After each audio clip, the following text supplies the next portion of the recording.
This is the X-Zone Broadcast Network, broadcasting worldwide on broadcast affiliates and satellite program providers, including CNN Broadcast Network, Sirius Satellite Network, Star Media, Good News Radio Network, Angel Broadcast Network, Wiki Broadcast Network, and WPBN TV. For more information on the X-Zone Broadcast Network, visit us at www.xzbn.net.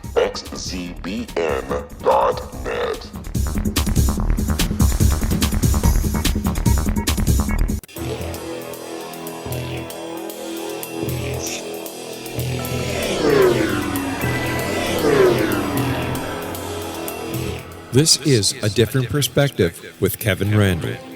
A retired U.S. Lieutenant Colonel, Kevin Randle has been studying UFOs for nearly 50 years. Kevin has investigated some of the most famous UFO cases in the world and has been consulted for dozens of documentaries about UFOs. Considered one of the leading experts into the Roswell UFO crash of 1947, Kevin has written more than 25 books about UFOs, including the recently published Roswell in the 21st Century. Now, here's the host of A Different Perspective, Kevin Randle.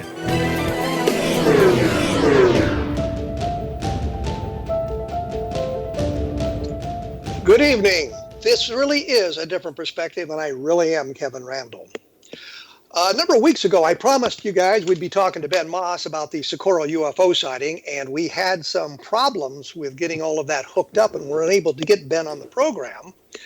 And the plan had always been to talk to his partner, Tony Angiola, today. And we've now got both of them together, I guess is where I'm going with this whole thing, to talk about the Socorro UFO landing, the Socorro landing with Lonnie Zamora, get a little bit more information about that, maybe learn something about the investigations that they've continued over the last year. And one thing I did want to say is when they were on the program originally, more than a year ago, they'd made a couple of statements that bothered me. One of them was there were 3 witnesses who had called the police station about the sighting, that they had said sightings of their own. And I had asked at the time if they had seen the police logs or something like that, and I never really got an answer on that. Excuse me. After the program, as I went back to the Project Blue Book files, and I was looking through that, and I came to a report written by Captain Richard Holder on the night of the landing. And in the body of that report, it mentioned 3 people who'd called the police station.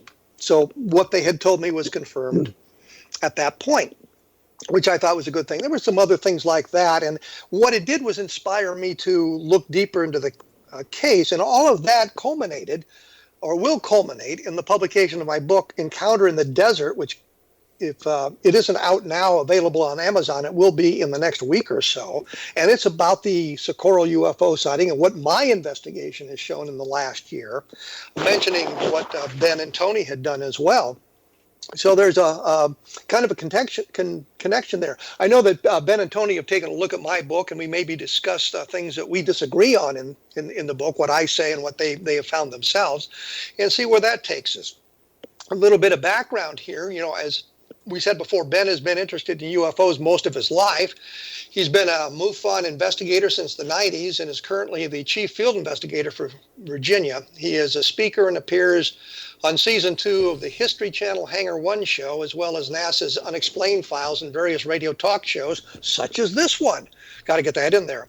As a MUFON investigator, Ben has also studied such diverse disciplines as history, archaeology, physics, astronomy, and religion, among other sciences, to better understand his investigation of UFOs. Tony is the Assistant State Director for Virginia and is a member of the Rapid Deployment STAR team. Tony has a background in information technology and has been studying UFOs since the 1990s. He became an investigator in 1999 and he lives in Northern Virginia, or has lived in Northern Virginia for over 20 years.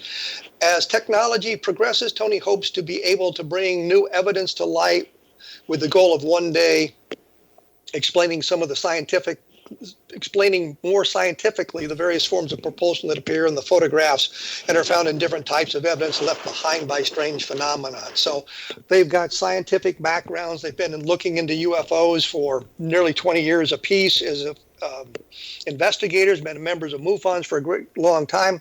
So they have a good background, and I know they began an investigation into the Socorro landing a couple of years ago. So they have been to Socorro. They've talked to a lot of the people that were there in 1964 when the landing took place, talked to a lot of other people, including the only person who was originally on scene, Ray Stanford. So we've got a lot to talk about here. I have very little time left. I've managed to use up most of it. Ben, Tony, welcome to A Different Perspective. Thanks. That's it? Just thanks? Oh, thanks for, we enjoyed the book. I appreciate you giving us kudos for the part of the investigation that we did. And, it's exciting times. Yeah, I thought it was really nice being on your show last time because we've been watching your career for many years and reading your books. And so it was very exciting to be a part of it. Well, thank you. I was going to say also the book is kind of inspired by your investigation into the Socorro case and some of the things that you'd said during the program that I wanted to verify, which I was able to do. I think the only really bone of contention now is the symbol that Lonnie Zamora saw and when he drew it and that sort of thing. You can take a look at a lot of this stuff at www.kevinrandle.blogspot.com, which reminds me, when we come back, I've got something else to talk about from last week's program, and then we'll get deeply into this. So stick around. We'll have some exciting things going on.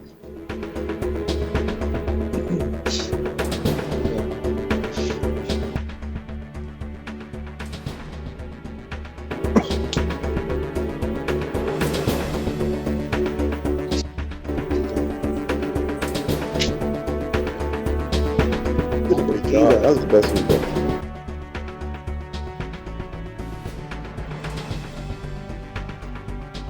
In case it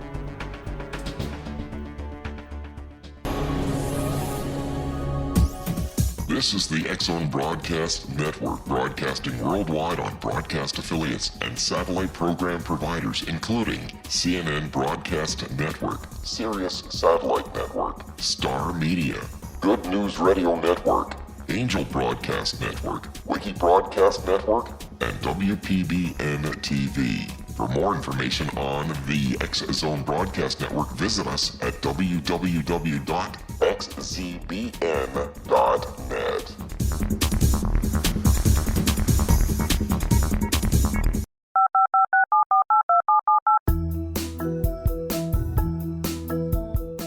Did you know that when you're on the road with limited data or Wi-Fi, you can still listen to the X-Zone Radio Show with Rob McConnell, The Science of Magic with Gwilda Wiyaka, X-1, Dimension X, Space Patrol, and every minute of the X-Zone Broadcast Network by calling 213-401-0080, courtesy of Audio Now. No smartphone, app, or internet needed.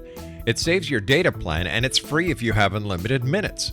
Call 213-401-0080 to listen on any phone, anytime, anywhere. Remember 213-401-0080 for the best of the paranormal, parapsychology, and sci-fi radio programming anywhere, 24/7, 365.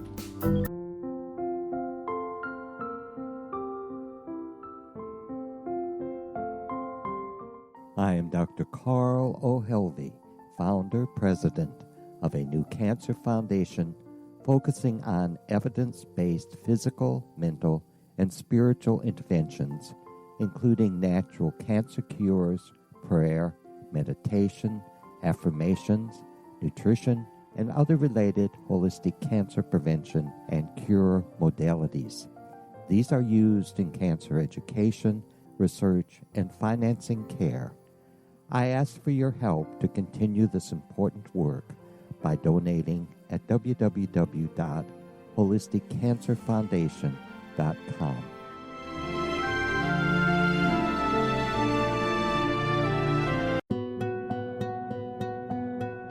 Is it science or is it magic? Once a magical thing has been scientifically proven, is it no longer magic? Or is magic simply the science of tomorrow? Join me, Gwilda Wiyaka, on The Science of Magic, a a syndicated radio program dedicated to combining the science and magic of today's dynamic and controversial topics to co-create new solutions. By triangulating information from today's leading experts from the scientific and magical fields, we uncover expansive and evolutionary truths you won't find anywhere else. Join us daily on the X-Zone Broadcast Network, xzbn.net, as I interview the share thoughts with the amazing guests from both science and magic. The resulting knowledge is unprecedented. As a gift to you, the listener, past episodes can be accessed on our website free of charge at thescienceofmagic.net.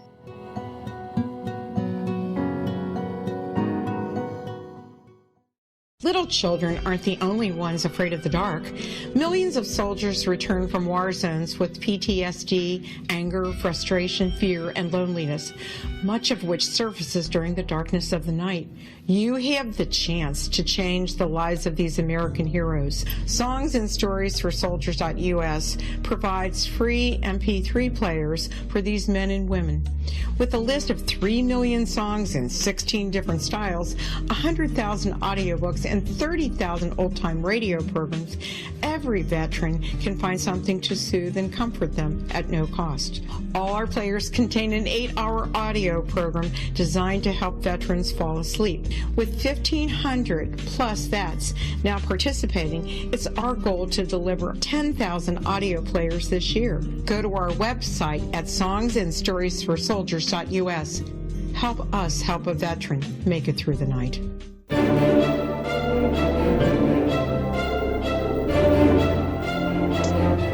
And believe it or not, we are back. I am joined by Ben Moss and Tony Angiola. We're going to talk about Socorro in just a minute, but before we went to break, I was reminded of something that I did want to talk about briefly. Last week, we talked about a series of photographs that had been taken of a UFO, and we wanted to discuss what the possibility was with Rob Swiatek. Within 24 hours of me posting the photographs at my blog, which is a way of me being able to say you can take a look at the photographs at www.kevinrandle.blogspot.com. Within 24 hours, we'd identified the source. It turns out it was a solar station, a reflector station on the border of Arizona and California, and there were pictures on the website of the organization that owns the thing that matched the formation of the UFOs seen in the photograph. So I thought that was kind of interesting that here was a case that had been investigated. It had been difficult to, or they had been unable to identify it, and we managed to post the pictures, and within 24 hours we'd identified the source and solved that riddle. And I thought that was kind of exciting for the program. But once again, you can take a look at that and the stories about that at www.kevinrandle.blogspot.com. Now, back to Ben Moss and Tony Angiola, who have investigated the Socorro UFO landing. Last time when we talked, which was over a year ago on the program, they were continuing their investigation, and they had talked about some things that they had found and might have been interesting. So, Ben, we'll start with you. What have you learned in the last year that you find exciting about the Socorro landing? Well, kind of piggybacking on what you have in your book about the multiple sightings of the egg-shaped craft. We didn't mention this before, but Ray Stanford, when he was in Socorro in '64, in this time frame, he saw an egg-shaped craft pass him on the highway, and I believe he had a couple other friends with him too. He got a photograph of it too. Yes. So it's funny because with all the digging we've done and the digging you've done, the more you look into the case, the more you pretty much have the framework for the event happening just as Lonnie described it. It just reinforces the case more and more as we find there are more witnesses to it. So the goal is to find. I know there was supposedly a landing near the reservoir in Socorro. Try to dig up on that. We're really probably going to go back next summer and try to do a more thorough investigation there. Well, we should say one thing about the photograph. It was taken some 6 months after the initial landing, so it wasn't taken right in the same specific time frame, like in a couple of days, but it was taken 6 months later, and it was a picture of the dynamite shack, as I understand it, and the objects were seen in the background, and Ray hadn't even noticed that until many, many years later. Well, that photograph was 124 days after the event. I knew you guys would correct me specifically on that. Yeah, what happened was, I think Ray had the photograph. Somebody asked him if he could read the writing on the dynamite shack. So in 2005, he blew it up, and that's when he uncovered, some objects in the sky in the background. And I know he's still working on it, but he's cleaned it up a lot. And from our perspective, and of course we get a lot of grief about this because it's not been shown yet, but it clearly shows an egg-shaped craft in the sky with a couple of landing gear, obviously visible, just as Lonnie described it. And once that thing gets out, it'll put a lot of naysayers to rest. But it's not something you could misidentify as a smudge or an artifact on the camera or on the photograph itself. Well, I think the most fascinating thing about that photograph that I like the most is the fact that there's evidence of propulsion. You see the ionized air around the object. Yeah, there's a swirl around the object. It's hard to tell what angle you're looking since it's an elliptical object, but then there's another one to the left of it that doesn't have any landing gear, and then there's a larger object near the mountains in the background. So there's actually 4 objects in this photograph. We just, until it's released, we're kind of tired of talking about it because nobody believes us. So it's one of those things that is circumstantial evidence until we can show it to everybody. Well, I guess the question that springs to my mind, and it kind of harkens back to the Billy Meyer stuff. I mean, he's got lots and lots of photographs, but he never produces the negatives. Well, Ray doesn't have lots and lots of photographs. He's looking for the negative. Is my point. Right. Yeah, it's misplaced. He's not trying to get notoriety, money, or anything. He wants us to do it the right way. Yeah. So if you've been to Ray's house, there's stuff everywhere. So I can understand not being able to find it because there's probably 50 years of living, accumulating, things through paleontology and everything else that there's a lot of paperwork. He took copious notes, and that's why some of the notes he shared with us at the time of Socorro are very interesting. Hopefully we'll be able to put that in print at some point. But, one of the things about your book that got me going was all these cases associated with that time frame of an egg-shaped craft, even though one of them, the guy says it's 100 yards in diameter, could be a perspective thing. But I know that there was an Air Force pilot that also said he spotted a white egg-shaped craft in the sky with a symbol on it. I just haven't been able to find evidence of that being documented anywhere. Well, that's the kind of the whole problem with the Socorro case that I found, and you guys kind of, as I said, spurred me onto this, was the suggestion that there were multiple witnesses. I'd always thought the Socorro case was very interesting, but the problem was it was single witness. You were locked into Lonnie Zamora and his credibility, which I didn't have a problem with his credibility. I thought he was a very credible source, but it was single witness. When we talked, you suggested other witnesses. I found evidence that they existed, but the other thing that was interesting was within 24 hours or so, there were a number of other sightings in New Mexico of a similar craft under similar circumstances. I thought that was very interesting as well. So in the book, I tried to bring all of that forward and talked about the people who had seen things around Socorro and on the night of April 24th, 1964, when Lonnie had made his sighting. And we were able to attach names to some of these sightings as well. And I thought that was very important because it's no longer, we have the 3 witnesses who called the police department, and the police department never wrote anything down, and nobody ever looked for those people in April of 1964, which is, to me, one of the first things I would have done. Well, the 3 people called in. Let's see if we can find them. We know the path the object took over Socorro. We might be able to locate those people or others who had seen it in the air. I thought that was important, but nobody at the time, whether it was Ray or J. Allen Hynek, the Air Force investigator, or the Air Force consultant, David Moody, who was the Air Force investigator, or anybody else involved in this, really looked for those people. But we have documentation they existed. So that is something. And then we look at the other sightings as well, and it kind of adds a level of credibility to the case. Yeah, I thought about that a lot too, Kevin. And I feel like back during that time, they weren't used to this kind of thing. So their protocols, weren't what they are today. And it could just be the fact that they're kind of surprised, taken by surprise by all the activity. They're just not. It's not part of their MO. On a daily basis to answer the phone a certain way, collect information a certain way, or how do you amalgamate all of that information? They probably, the guy that took the 3 calls wasn't talking to the officer that was in the field, and it's like you don't know all these other events have happened, and so you're not gathering the information like today. You would just Google it. I can't imagine my life without a smartphone. What I'm saying is I can understand the police officer not taking down the information of calls of some bizarre object in the sky before Lonnie Zamora is involved in this thing. I get that. What I'm saying is Jim and Coral Lorenzen from APRA were there within, 48 hours? They were there on Sunday afternoon talking to Lonnie Zamora, talking to Holder, talking to the other police officers who were involved.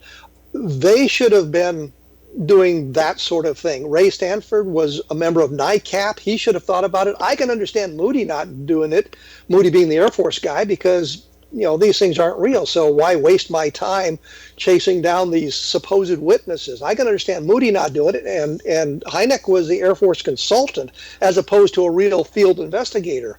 The other thing that I noticed, which I bring out in the book, is Ray and Hynek are on the landing site, and Hynek has nothing to gather samples in, and he borrows some stuff from Ray.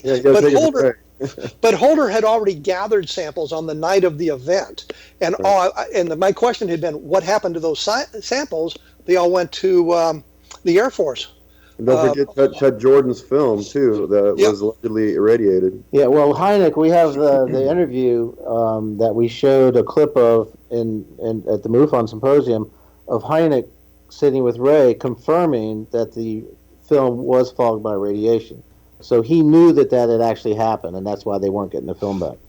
But my point simply is this: I can understand Moody not really doing a good job because he didn't really care. I mean, you get an impression from Project Blue Book people, these things aren't real, and we're just going through the motions till we can get rid of this damn project. Especially Quentin, yeah. But I was bothered by the fact that Holder and his people had gathered samples and what happened to them, and by going through the files, I discovered that Holder had given all of that material to Hynek. And we get really no analysis of that material anywhere that I can find. And it may be that the analysis was basically, well, there's nothing extraordinary in the samples, and there's nothing that leads us to any kind of conclusion. And there's kind of a hint about that in the Blue Book file. So, that was one of the things that I saw that kind of interested me. But the Lorenzens should have been doing the follow-up stuff, because they were there. They know what they were doing. They had done this thing with we had David Boer on the program not too long ago, and he was talking about the Jerry Irwin case from 1959. So we see the Lorenzens doing the backup investigations and getting the backup information, and it seemed that nobody did that sort of what I would consider an elementary investigation back in 1964, when they have this wonderful case sitting in front of them and they kind of booted it. Well, as far as, Ray goes, when he collected the sample of rocks and whatnot, I'm sure he was really excited to get that to Goddard, because he was working with Dick Hall. And it was actually Dick Hall's recommendation, to work with Goddard to get those metal samples that came back as that unique meld of zinc-iron alloy that was assembled in a unique way. And then, we talked about what happened to the what was his name, Dr. Frankel, and what happened to him for just being involved with it. Yeah, it's like we're doing a thing on propulsion here in a couple of weeks, but there's not going to be anything new in physics. It's just how you understand the physics of things work. So the interesting thing about that was you had two common metals, but they were just combined in a way that wasn't earthly. So that suggests, an off-world technology, and we haven't quite said it was aliens, we just, because it could be ultraverse, or but our conclusion is this was not a human. Well, one of the problems I'm having right now, and I understand this because I just wrote a book about it, so I'm completely immersed in this thing. But I know the audience isn't going to understand. What's this Frankel? Who's this Frankel guy? What's Goddard got to do with this? And who is Dick Hall? We need to kind of lay the groundwork for that. As they would say in court, you haven't laid the proper framework or foundation for that discussion.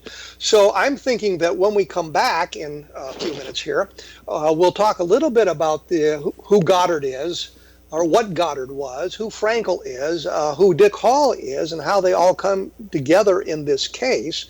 And as I say, the book, which is called Encounter in the Desert, will be out. If it's not out, I think you can get it through a Kindle already on Amazon, and I think you can also get the hard copy on Kindle. The official release date, I believe, is October 23rd. But you can take a look at that. Other questions you might have about the Socorro case will be answered at that point, and we'll have a more discussion about that here in a minute. Also take a look at www.kevinrandle.blogspot.com, which will have some stuff about last week's program that I think you'll find interesting and things that we'll be doing in the future. So we're going to take a few minutes off here, and we will be back right after this, so stick around.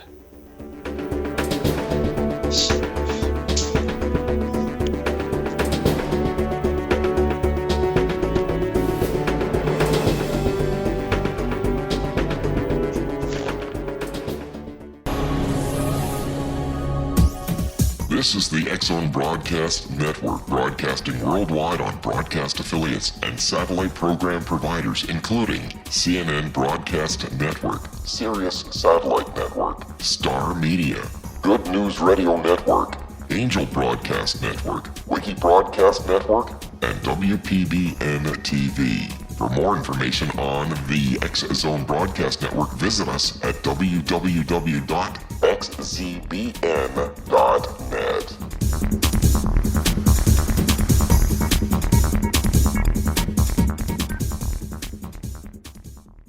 How would you like to be able to read other people's minds? Well, the next best thing is here. When you know how to read a person's name, you know how the person thinks, feels, and behaves.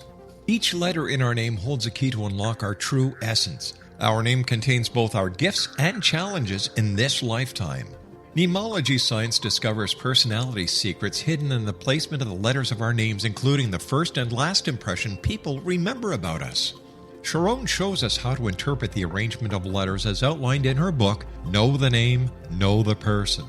Sharon Lynn Wyeth created mnemology science after 18 years of research and testing her theories, and has supported thousands of people around the world in understanding themselves and others better. You'll enjoy Sharon's unique teachings as she shares her system to learn the gifts behind your given birth name.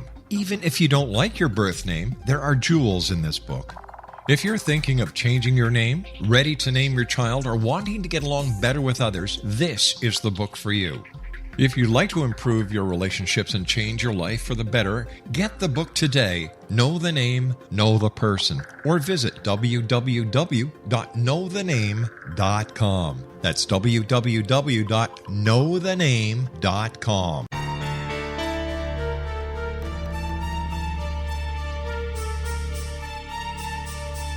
Hello, I'm Justina Marsh, and with my dad Pete, we are going to present a new show called Too Good to Be True. Together, we are aiming to discover more truths about this world and beyond. Do you have unanswered questions about the world? Do you ever wonder about aliens, conspiracy theories, or the universe? There are many shows discussing subjects such as pyramids or UFOs, but we want to relay this information based on our own research, including from spiritual means. Hopefully, listeners will be helped with their own beliefs and will appreciate the psychic insights that add to the previous research and information. We both look forward to sharing this insight and beginning this journey with our listeners. Visit xzbn.net for more information about when to listen.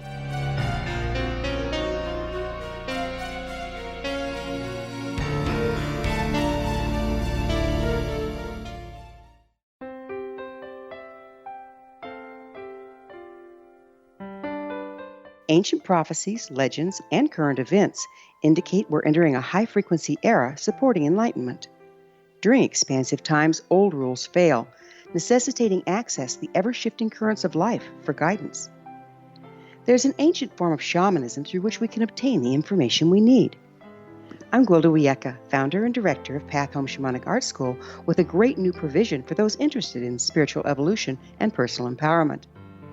Galactic Shamanism, Art of the Ancients, Key to Tomorrow, is an upcoming series of leading-edge online affordable classes designed to guide and support you and your family during these times of transition. Embrace the magic. Empower your life. Study Galactic Shamanism at findyourpathhome.com.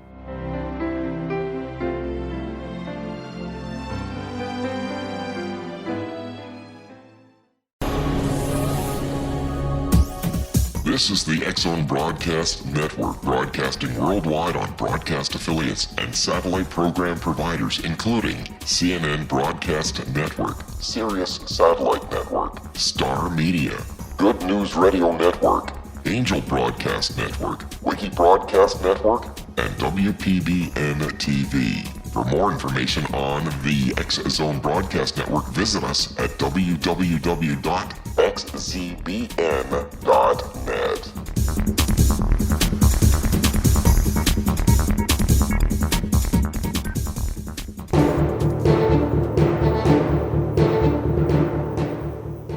After leaping great hurdles, after all kinds of problems, I'm making all of this up. We're back with Ben Moss and Tony Angiola.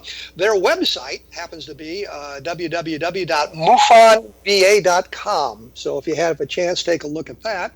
When we went away, we were talking about Ray Stanford collecting a rock sample or samples from the landing site in Socorro. And we mentioned the Goddard NASA's Goddard Lab in the Washington, D.C. area. We mentioned Dr. Frankel. Nobody knows who these people are.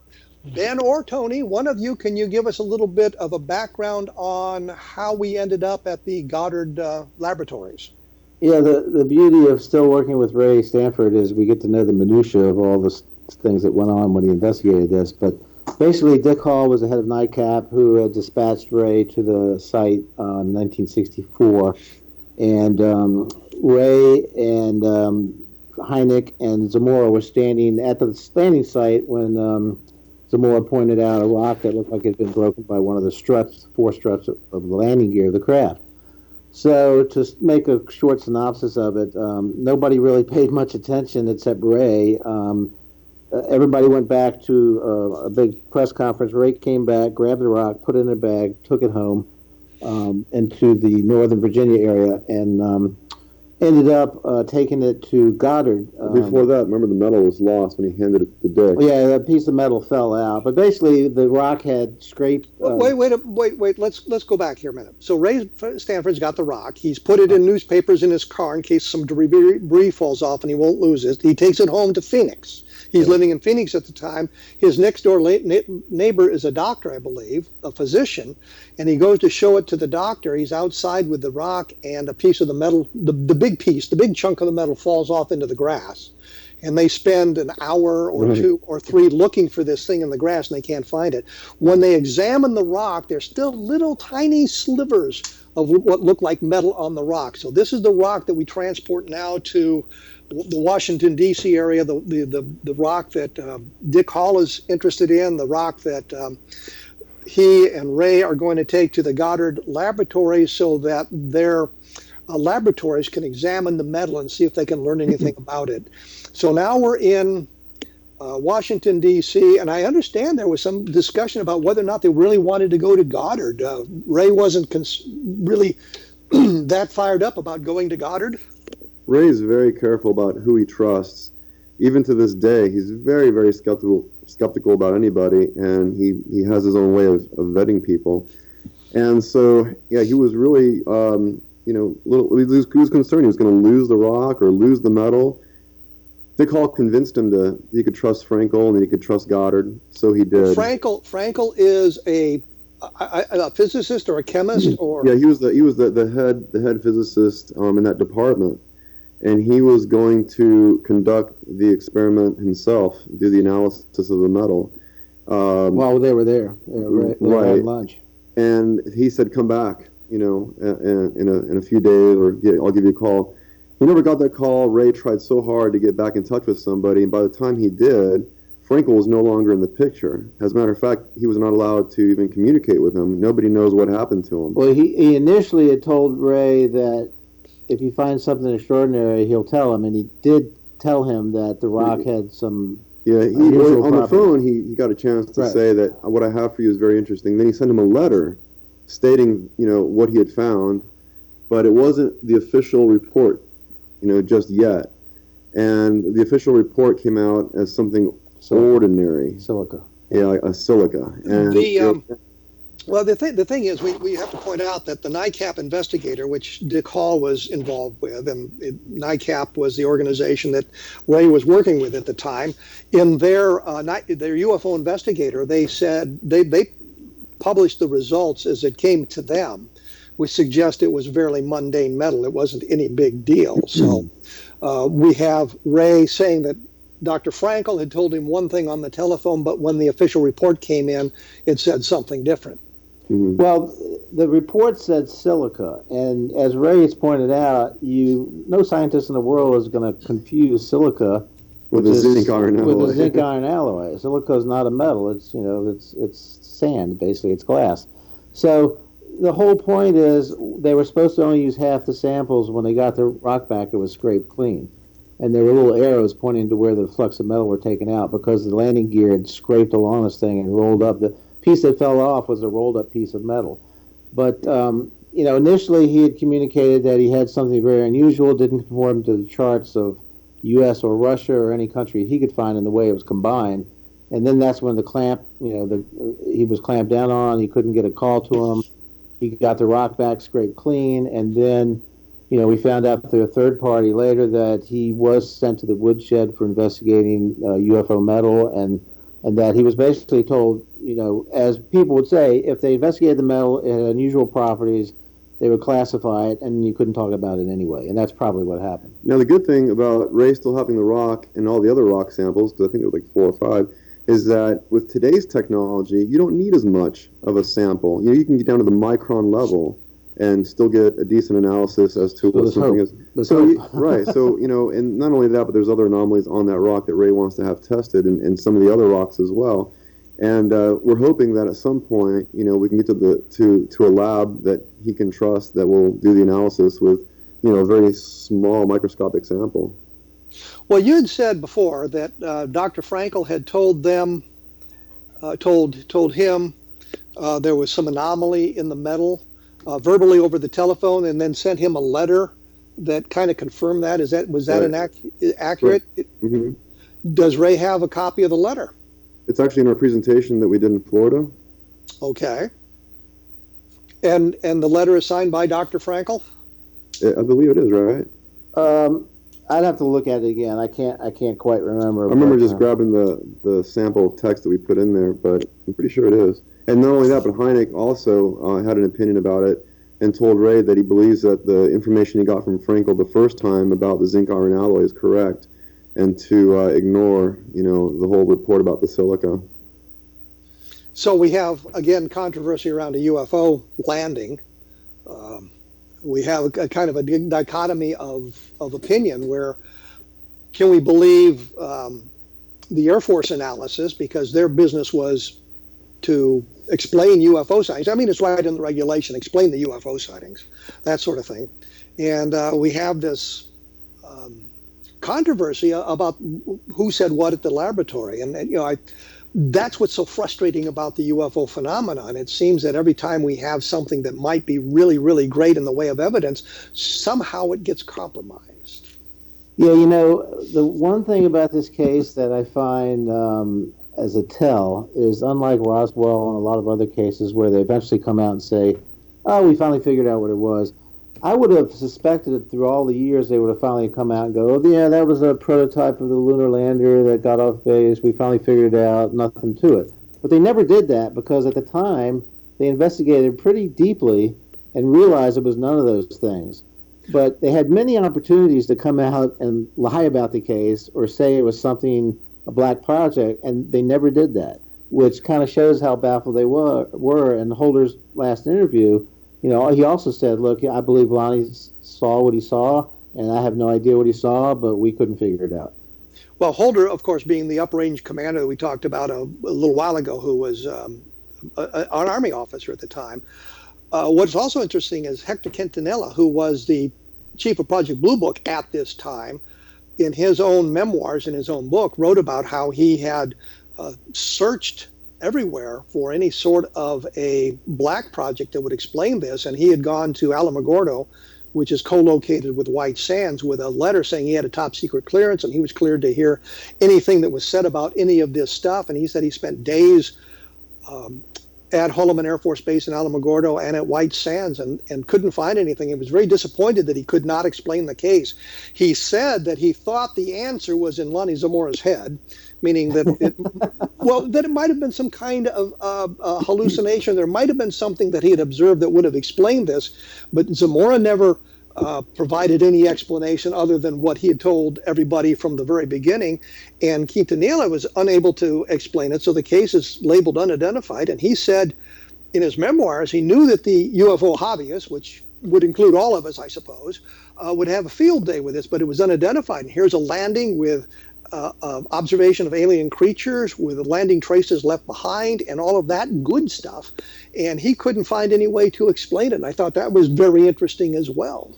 Yeah, he expected to find it in the hangar at White Sands and was very disappointed that he couldn't find anything even remotely close to it. Right. Even Holder was surprised that his report to the Pentagon over the phone, they had to read his report. He couldn't understand why they were so interested in this unless it was something interesting. They called him back, the Joint Chiefs of Staff, and he was wondering why the Joint Chief of Staff calling me back and talking about this case again. So there was a scramble to get an explanation out to the public. I just don't think they could ever come up with one because you could have debunked at the time any black project because of the crudeness of most of the VTR, vertical flying vehicles, that were around at that time. They didn't have a big range either. They couldn't be 30 miles off course. They could have drifted off range, which would have been a horrible thing to happen in New Mexico. I mean, the White Sands missile range is huge, absolutely huge to prevent that. And they had trouble in 1947 when a missile went awry and impacted near Juarez, Mexico. So stuff got away from them off the range. But we know about that stuff. And there's no black project, nothing that would have been classified in 1964 that we don't know about now that would explain it. And nothing like that has ever come up. There's no egg-shaped craft that I can think of, and this is today, that would mimic the characteristics of this craft.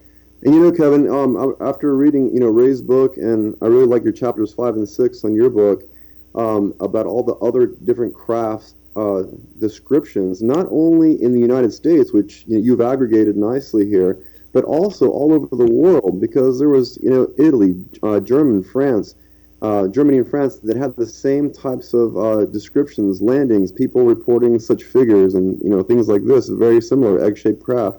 That kind of technology wouldn't be too difficult for some kind of entity with that kind of technology to cross the globe, and provide other people with the same kind of. And that's interesting because if you look at this whole timeline from Google Maps perspective in space, it does look like this thing took a big swath of the the world and kind of had incidents in kind of a straight line from one country to the next of an egg-shaped craft. Well, I'm always a little bit worried about assuming that something was seen in New Mexico, a similar device is seen somewhere else, and it's the same device. I'm a little bit worried about that. And this case was national news, at least. Within almost hours of Lonnie Zamora spotting the thing. Yeah, it's. I think there's a couple. I think all the ones that were sighted on military bases are probably the most solid. But ever since and before and after, and all my years of investigating UFOs, I just don't get that many egg-shaped craft. Get a lot of spears, a lot of cigars, but that's just not a common craft. And it was unique that it seemed to have been here, at least in a lot of places at that time, or you'd have to extrapolate that a similar civilization may have been building the same shape of different sizes, because one was described as 100 yards across, and the one Lonnie saw was probably 17 to 19 feet. But let me interrupt you here because I'm going to have to take a break. Sure. And Tony, when you're talking about the book, please give the title. Just a little humor there to brighten. Encounters in the Desert. Thank you. And as I say, we'll have more information at www.kevinrandle.blogspot.com. Take a look at their website at mufonva.com. We will be back in just a few minutes and finish our exploration of the Lonnie Zamora case, so stick around.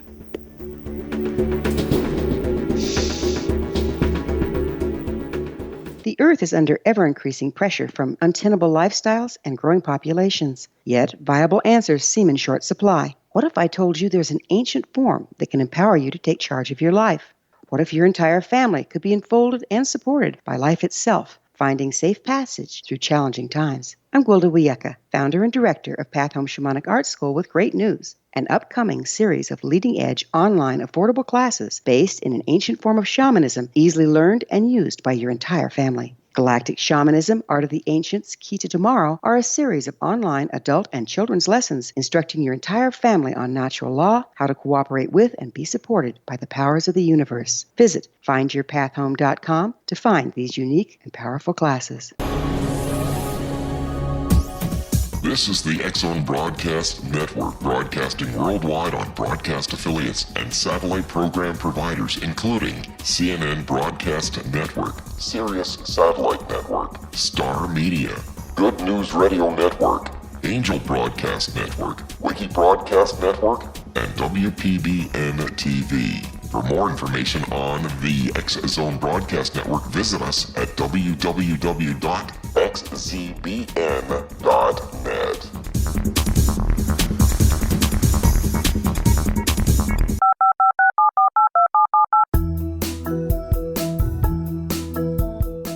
Did you know that when you're on the road with limited data or Wi-Fi, you can still listen to the X-Zone Radio Show with Rob McConnell, The Science of Magic with Gwilda Wiyaka, X-1, Dimension X, Space Patrol, and every minute of the X-Zone Broadcast Network by calling 213-401-0080, courtesy of Audio Now. No smartphone, app, or internet needed. It saves your data plan, and it's free if you have unlimited minutes. Call 213-401-0080 to listen on any phone, anytime, anywhere. Remember, 213-401-0080 for the best of the paranormal, parapsychology, and sci-fi radio programming anywhere, 24/7, 365.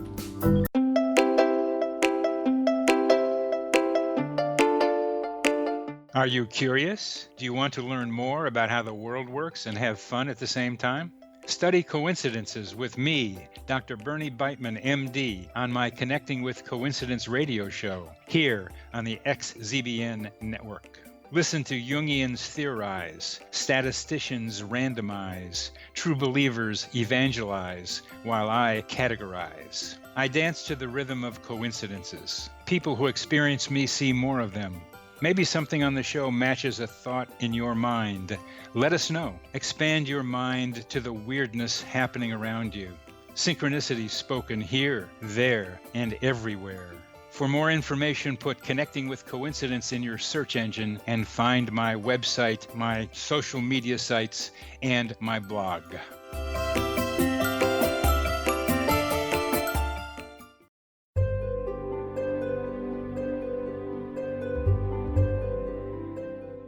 What is truth?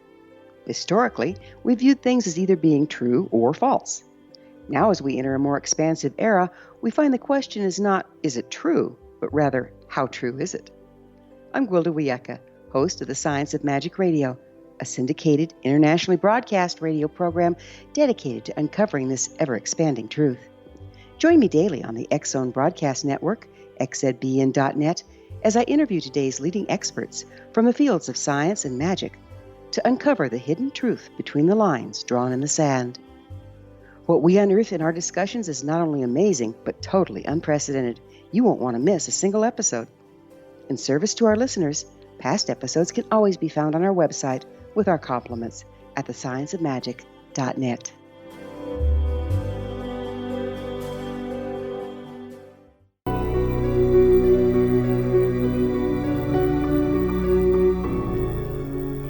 I am joined by Ben Moss and Tony Angiola of MUFON VA, and their website is www.mufonva.com, and if you have an opportunity, take a look at that.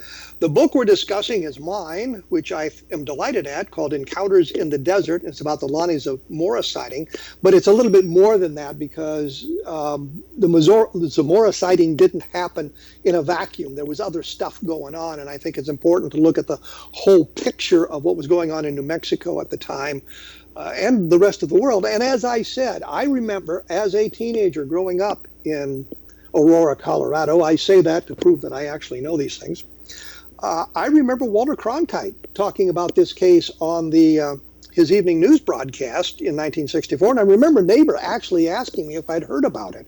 So this was big news around the country at the time. This is one of the premier UFO sightings, and it's one that the Air Force failed to identify. They left it as unidentified as one of the very few, and I think there's only 3 in the Project Blue Book files that they have a report of alien creatures being seen in association with the objects that is labeled as unidentified. So in that respect, it is unique.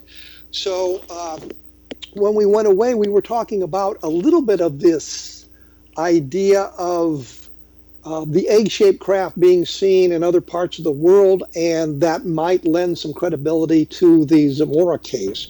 And I think, Tony, you were saying that there were only a few, in your investigation, you've only run across egg-shaped craft a few times? Yeah, it seemed like maybe it was a flap during that time. Of course, I could be wrong. I mean, there could be other sightings that I may not be aware of more present day that report an egg-shaped craft. Ben or I haven't really seen that.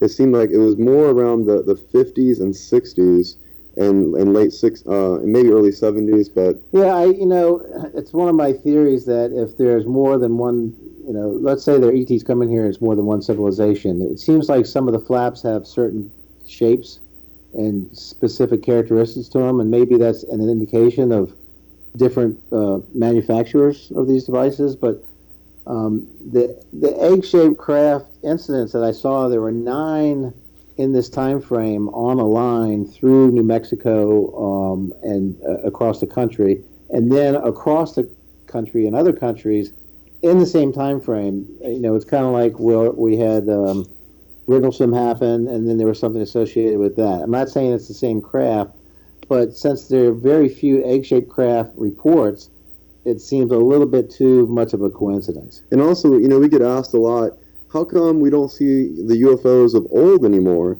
And I say to them, well, how often do you see a 1930s automobile? It's like evolution. It's only natural that what we used to see in the skies have evolved to these really exotic-looking morphing type of plasma craft, if you will. We're not driving those heavy old steel, we're not that advanced from where we were before, but if you get my drift, it's like we're driving much better technology today than we were 50 years ago, Well, let me interrupt here because there's one thing we need to touch on, and we don't have a lot of time left, and that's the idea this was a hoax. And that idea was floated almost immediately as well, that it was some kind of a student hoax. Originally, I think it was high school students trying to get even with Lonnie Zamora because he kept picking him up for speeding. I guess they never figured out if we stop speeding, he'll leave us alone. Yeah, there's absolutely no evidence to those. The Paulding letter, the letter that started it all was speculation. And, when you're on the site and you see the site, there's absolutely no way that anybody could have pulled off a hoax that occurred as this occurred. And first of all, not be seen, not leave footprints, not leave gasoline, kerosene traces. There was absolutely nobody else out there at the time. There was no evidence of a hoax. There's nowhere to hide. There's no way to tie up all the other witnesses in the hoax by launching a balloon. Most importantly, this balloon, alleged balloon, went against a 30 to 40 mile an hour gust. Yeah, I mean, the evidence tells you that a heavy object came in, landed, and was seen by multiple people, heard by multiple people. The hoax came from that letter that speculated that I guess it was Sterling Colgate, that a couple of students had put this together, but it's impossible to do. I mean, and those imprints required tons of weight. And Captain Holder said, that he just didn't see any way as a hoax. And when the White House asked, I think it was Quintanilla, if we could say this was a hallucination, he goes, hallucinations and hoaxes don't put 4 holes in the ground and freak out a police officer. So, well, we should point out, I think the important thing is the landing gear imprints were not excavations. They were pressed into the ground. So something very heavy had landed there. And that is an observation that came from all the people who were there and the other analysis that had been done by the military. So we've got something that was very heavy that landed there. The other thing I should point out, and I explore in the book Encounters in the Desert, that the hoax explanation quite a bit, and it began almost immediately. And Hynek thought it might be a hoax and talked to the president of the School of Mines there about it, the possibility of that, because he knew him very well. And the guy said, "No, it's not our students. It's Colgate, who later became president, suggested to Linus Pauling, as a matter of fact, that it was a student hoax that had done it." But there's no real evidence that that took place, and every investigation is trying to pin it as a hoax seems to have gone nowhere. And I've always been of the opinion of this case that there's two explanations. It's either an alien spacecraft or it's a hoax of some kind. There doesn't seem to be any middle ground there for misidentification or a black project or anything like that. Yeah, when we were in Socorro, and talking to the editor at the El Defensor Chieftain, and he brought up the two guys that said they hoaxed it. I said, "Oh, great, let's go talk to them. Where are they?" And like, one's in the hospital, he's gravely ill. The other one is gone, and neither one would talk to you anyway. And that just told me right away. And we kind of got the feel. We asked him, what do you think about their story? And he goes, "Well, nobody believes it. They just think they, wanted to grab the limelight." So all the townspeople didn't buy it. He didn't buy it, and they wouldn't talk to us. And what's also really interesting, going back to those imprints, Kevin, and you also mentioned it in your book, Encounters in the Desert. Thank you. That there was another site that also mentioned imprints that also had kind of a wedge-shaped, angled press, which is very similar to what Lonnie described. And we analyzed that also with Ray Stanford. And these landing feet, if you will, as they come in, if you can imagine that they kind of come to like a concave point, they would be designed to break anything in its way in order to get a good footholding into the ground. And as Ray described in his book and also in the video that we showed in our presentation, as this thing lifted off, the motions that the foot would make as it's coming out of a hole is very indicative of the evidence that's been left behind. It would kind of wiggle, kind of like out and forward as it's coming back up. And if you look at those imprints in that respect, you see that that's the Occam's razor, if you will. That's the most likely explanation. And that happened with the ladder too. If there were two beams that came down, it looked like there were two circular indentations for a ladder, and then the indentations moved as the weight of the two bodies came down the ladder, and then you had the footprints a little bit away, and then apparently when Lonnie showed up, they got back in and slammed the door and got away. So, I mean, there's just a hoaxer would have to have done so much to cover all the bases that it would have taken a Spielberg film crew and special effects to pull this thing off. But if it had been a hoax, there would have been people, you would have seen the people because, and there's pictures in the books that give you an idea of how wide open the spaces are there, that if somebody was trying to hoax Lonnie Zamora, they picked a really bad spot to do it because they had to drag him off his pursuit of a car, a speeder, one of the speeders we were talking about, had to drag him off the pursuit of the car for him to go in that direction and get to the point where he could actually see this. And it doesn't seem that there would be motivation for him to leave the chase for something else. So it just doesn't make a lot of sense. There's no way they could have drawn him to the spot because we went with a guy who knew where it was, and it took us 40 minutes to find the spot. There's no way that they could calculate, they could draw Lonnie to that exact place because it is really hard to find. And once you're there, there's nothing around there. You can see in every direction, and there's a high wind, and you got to watch out for rattlesnakes and cactus. Also, don't forget, Lonnie was on random patrol. There's no way that these hoaxers would know where Lonnie would be at any point in time in order to pull this off with the kind of timing required. Well, I think we've kind of exhausted the discussion here, and I say that only because I'm running out of time. We've mentioned my book. I'm delighted a number of times, Encounter in the Desert. As I say, the guests have been Ben Moss and Tony Angiola. Their website is MUFONVA.com. So take a look at that. You guys have any quick last words here? We're speaking at Mysteries of Space and Sky in Gambrills, Maryland in 2 weeks, and then in 3 weeks in MUFON, PA, another Socorro presentation, and we're still investigating the case. As am I, by the way, but I think we've covered all the bases here. Hey guys, thanks an awful lot for joining me here on A Different Perspective. I thought maybe I should mention the program once in a while as well. Yeah, I appreciate it. Thanks for having us on. We'll all get together and work on the documentary. There you go. And There'll be more information up on my blog, www.kevinrandle.blogspot.com, and if we haven't covered it there, you can ask questions in the comment section as well.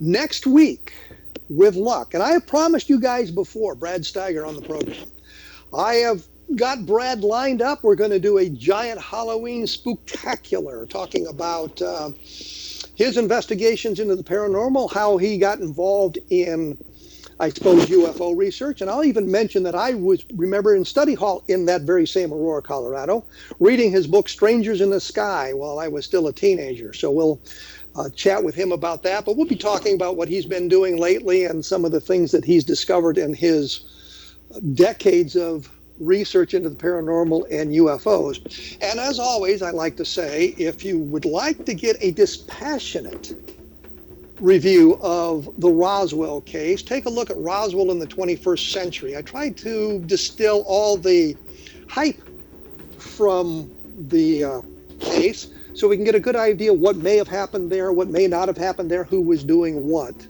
And as I say, in the coming weeks, we've got to have Robert Powell up, and he's got an announcement that will be of interest to you. So there are good reasons to join us again, and I will return in 167 hours. Thanks for listening.